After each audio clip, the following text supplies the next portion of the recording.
This is a story of the sudden disappearance of Amy Lynn Bradley. Obviously, losing my sister has been really tough and emotional, and but watching my parents go through that was some of the hardest stuff. March 1998. For the Bradley family of Virginia, this trip was supposed to be unforgettable. 23-year-old Amy Lynn Bradley, her parents Ron and Iva, and her younger brother Brad boarded the Rhapsody of the Seas, a Royal Caribbean cruise ship bound for Caribbean islands. For them, it wasn't just a vacation. It was a celebration of family and a moment of peace before Amy stepped into a new phase of her life. Amy was someone people remembered, bright, athletic, outspoken, and independent. She had just graduated from college with a degree in physical education and was preparing to start a new job. Friends describe her as fun-loving, but also cautious. She wasn't the type of person to make rash, impulsive decisions. That's one of the many reasons her disappearance is so chilling.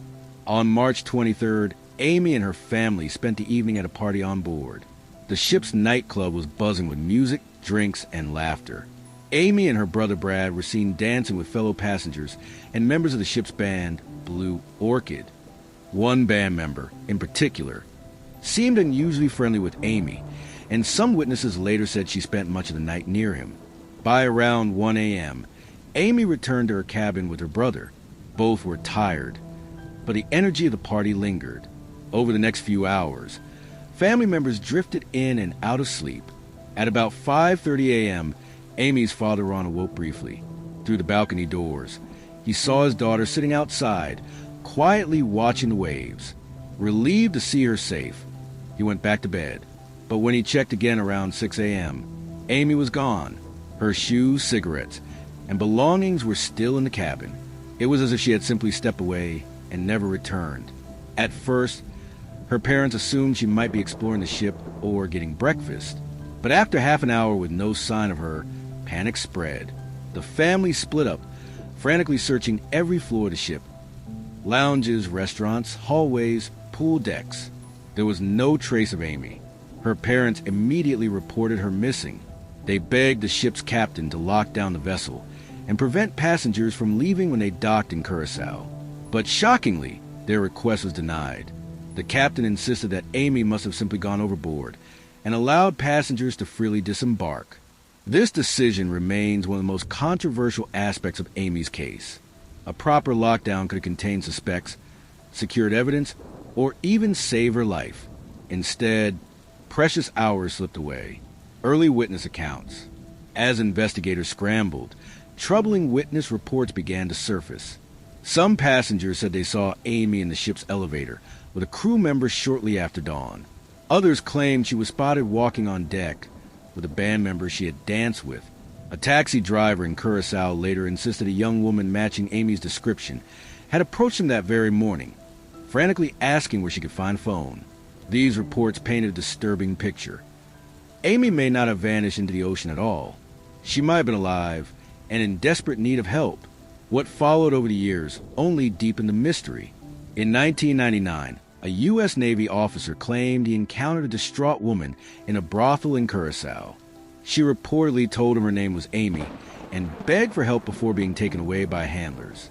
In 2005, the family received disturbing photographs from a website known for trafficking. They showed a woman who looked strikingly like Amy, older but unmistakable to those who knew her. Experts who examined the images couldn't dismiss the possibility. There were also alleged sightings across the Caribbean islands. Some tourists claimed they saw a woman matching Amy's description being escorted by men who appeared controlling or threatening. While none of these leads have ever been proven, they point to a chilling possibility that Amy was abducted and forced into human trafficking. So, what really happened to Amy Lynn Bradley? Investigators and experts continue to debate three main theories. The cruise line's official position leaned heavily toward the idea that Amy simply fell overboard, but her family rejects this. Amy was a strong swimmer, a trained lifeguard, and the ship was close to shore. Nothing indicated she was unstable or impaired. For her family, this theory is a convenient excuse that ignores evidence. Some speculate Amy may have left the ship of her own free will, but this seems unlikely. She had no ID, no money, no shoes. She had just started a new job and was deeply connected to her family. Nothing suggested she wanted to disappear. The most chilling theory is that Amy was deliberately targeted. Cruise ships are notorious for poor oversight. Jurisdiction is murky, security is often lax, and traffickers can easily blend in among thousands of passengers. Amy may have been lured off the ship by someone she trusted, perhaps a crew member or entertainer, and handed over to traffickers operating in Caribbean ports. Witnesses who recalled her interactions with a band member add weight to this theory. Could someone she trusted have betrayed her? The investigation into Amy's disappearance was plagued by problems. Cruise ship crimes fall into a gray area of maritime law. The ship was registered in Liberia, sailing in international waters, and docking in foreign countries.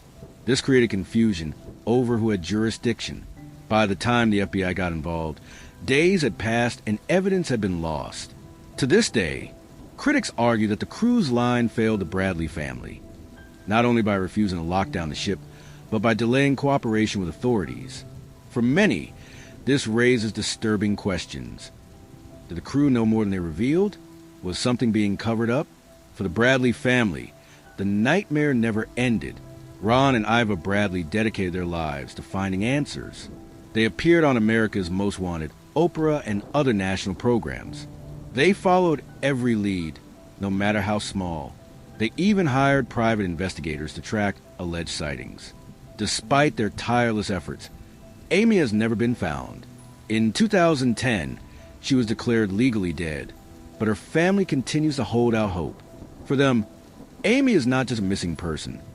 She's a daughter, a sister, a human being who deserves justice. The disappearance of Amy Lynn Bradley remains one of the most haunting mysteries at sea. Was she a victim of a tragic accident? Did someone lure her into danger?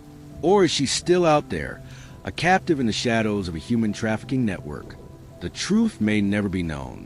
What is certain is that Amy's story continues to warn travelers of the dangers that can lurk even in the safest seeming environments. A family vacation can turn into a nightmare in the blink of an eye. Amy Lynn Bradley's case is more than a mystery. It's a chilling reminder of the cracks in international law, the dangers of cruise ship travel, and the devastating impact of human trafficking. Until her story is solved, Amy remains not just a missing person, but a symbol of unanswered questions and a family's endless fight for justice.